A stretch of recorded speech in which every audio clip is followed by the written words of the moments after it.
Hello and welcome back to my channel. And in today's video I'm going to be addressing one of the major concerns of every farmer. In fact, I've been receiving messages about this topic: how to be able to eliminate diseases from your poultry farm. So today I'm going to get right into this video and I'm going to teach you some of the things that I do, and then some of the things that I've also learned that are good and are going to help reduce disease on your farm. So let's get right into today's video.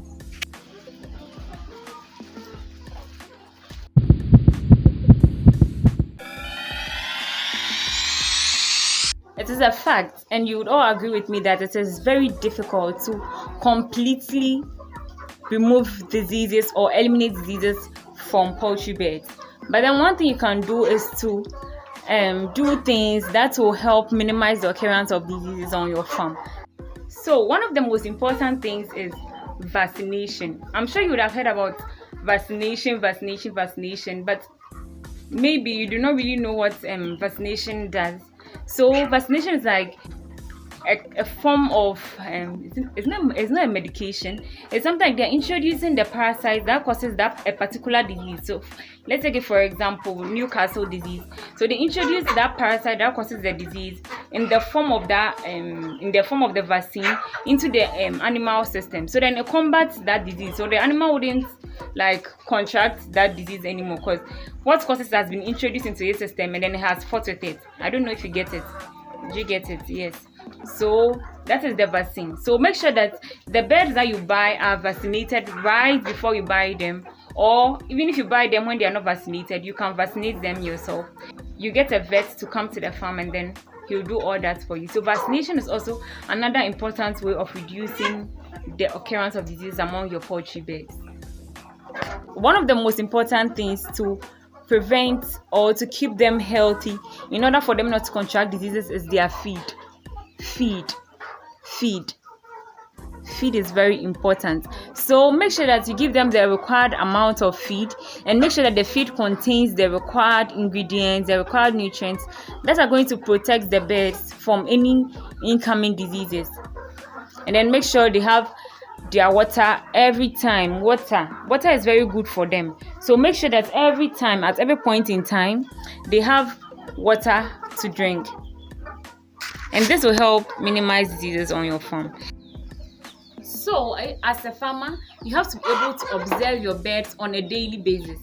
Even as you bring them food, as you bring them water every morning, you should walk amongst them, check which of the birds is dull. It's easy to distinguish between sick birds and then healthy birds. Very easy. When you see a bird that is dull, a bird that's not able to eat, when you pick the bird up and then the bird is lighter as compared to the rest, you know the bird is sick. Do you get it? So you just take the bird out of the house or the coop to prevent the other birds in the coop from getting the disease.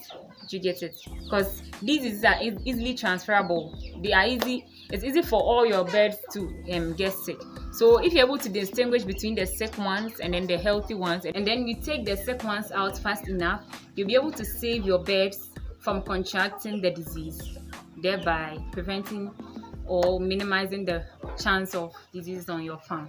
Also, another thing is that make sure that you have a water bath right outside your coop where you can be able to wash your feet or your boots before coming inside the coop, because it can be that as you went out to walk around and then maybe you pass by a poultry farm or a chicken that has a certain disease or that has died over there, and maybe you stepped on it or something, and then you come into the coop with those same boots or something. You're introducing the parasites that cause that disease outside. You are introducing it into your coop, thereby your birds can also get that disease, and then that is it. They'll start dying one by one. So to prevent all this, get a water bath to disinfect your feet before coming into the coop.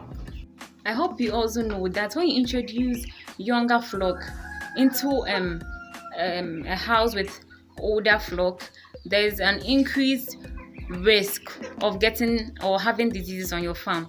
Why is this so? This is because the older birds are able to resist diseases. They're able to fight back because they are older and they have more resistance to diseases their immune system is stronger, so they're able to fight back. But unlike the younger ones, any disease that comes, they will be able to it will just like affect them immediately. So assuming you bring the birds in, and then those older ones have the disease or something already, and you bring the younger ones in, it will kill the younger ones because they cannot fight back the disease. Do you get it? So this will cause a high chance of death on your farm. And also, even if you want to run this system of having younger birds and then older birds at the same time on your farm, you can create a type of system where you bring the younger birds inside, you have a house for them, and then as they grow or they mature, you then bring them to the house for the older ones. So you can run that kind of system too, and it will reduce the chances of having disease on your farm. So this point is more for those who rear chicken outside, as in the extensive system or the free range where the chicken is allowed to roam outside. It is very important to check on parasites, because as the chicken is outside, it is just walking about anywhere and it can easily be infected by any parasite that is outside. So to be able to check on parasite infection among these birds that are free range, you can check their fecal matter to be able to see any traces of maybe any worms or something in their fecal matter. And then you can also spray or dust the birds with an approved insecticide in case you find any lice or mites on the birds. So with this, you can be able to control the occurrence of diseases amongst the birds. So by following these steps and these practices, you can be able to minimize the occurrence of diseases on your farm, because I don't think anyone wants diseases at all. Like, I wish diseases didn't even exist among poultry birds, but it does. So all we can do is to try to minimize the occurrence of these diseases, and with these steps, I think it will go a long way to help in minimizing the occurrence of diseases. So if you're watching this video up to this very point, thank you very much, and I'll be back with another video. Bye bye.